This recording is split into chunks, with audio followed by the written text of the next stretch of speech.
Hello student, 7th class का वैसे मैंने वीडियो भेज दिए थे फर्स्ट लेसन के, फिर भी मैं बुक से और पढ़ा रहा हूँ। फर्स्ट लेसन का नाम है पौधों में पोषण। आपको पोषण का मतलब क्या होता है? सभी जीवित प्राणियों को विभिन्न प्रक्रियाओं को पूर्ण करने के लिए क्या होती है? ऊर्जा की आवश्यकता होती है। ये ऊर्जा श्वसन के दौरान खाद्य पदार्थ जो ग्लूकोज वगैरह होते हैं उसके रासायनिक विखंडन या ऑक्सीकरण से प्राप्त होते हैं। ऊर्जा हमें कैसे प्राप्त होती है? सभी को भोजन के द्वारा, और भोजन का क्या होता है? रासायनिक विखंडन होता है जिससे हमें ऊर्जा प्राप्त होती है। इसे जीवन की प्रक्रिया के रूप में जाना जाता है। पोषण है, उत्सर्जन है, वृद्धि है, विकास है, ये सारी क्रियाएं हमारे चलती रहती है, विभिन्न रूप हैं। इसमें पोषण और विशेष रूप से पौधों में पोषण के विषय में अध्ययन करेंगे। पोषण जंतुओं और पौधों को भोजन लेने की प्रक्रिया जो उन्हें कार्य करने के लिए ऊर्जा प्रदान करती है, वृद्धि में सहायता करती है और उन्हें स्वस्थ रखती है, पोषण कहलाती है। तो पोषण की क्या परिभाषा हो गई? अंडरलाइन कर लें। जंतुओं और पौधों के भोजन लेने की प्रक्रिया जो उन्हें कार्य करने के लिए ऊर्जा प्रदान करती है और वृद्धि में भी क्या करती है? सहायता करती है और उन्हें स्वस्थ रखती है, पोषण कहलाती है। पोषक तत्व जीवों को उनके शरीर निर्माण, वृद्धि करने, शरीर के क्षतिग्रस्त भागों की मरम्मत करने और विभिन्न जीवन प्रक्रियाओं के संचालन के लिए भी ऊर्जा प्रदान करती है। अब तो पोषण हमारे मुख्य मिला के कार्य करने के लिए ऊर्जा देता है, वृद्धि में सहायता करता है और हमारे को स्वस्थ रखता है। ठीक है। पोषण को दो भागों में बांटा गया है पौधे और जंतुओं में, स्वपोषी और परपोषी। स्वपोषी पोषण क्या होता है? जिसमें ये स्वपोषी पोषण हरे पेड़ पौधों में पाया जाता है, यानी वे सजीव जो अपना भोजन स्वयं बनाते हैं वो कहलाते हैं स्वपोषी पोषण। हरे पेड़ पौधे कैसे भोजन बनाते हैं?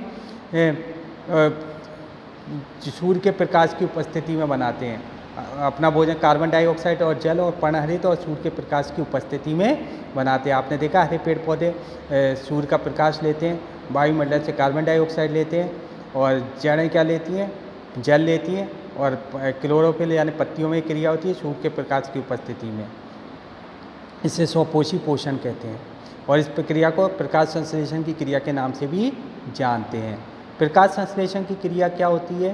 प्रकाश संश्लेषण वह क्रिया जिसमें हरे पेड़ पौधे अपना भोजन स्वयं बनाते हैं, और प्रकाश संश्लेषण के लिए 4 चीज़ों की आवश्यकता होती है, आपको पता है। पहला तो पर्णहरित, जिसे इंग्लिश में क्लोरोफिल भी कहते हैं। जो पत्तियों में जो हरा रंग पाया जाता है ना, हरे रंजक पाया जाता है, वो क्लोरोफिल होता है।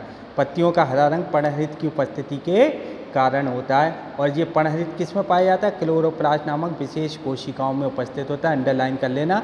और इसकी ये विशेषता होती है सूर्य के प्रकाश को अवशोषित करता है।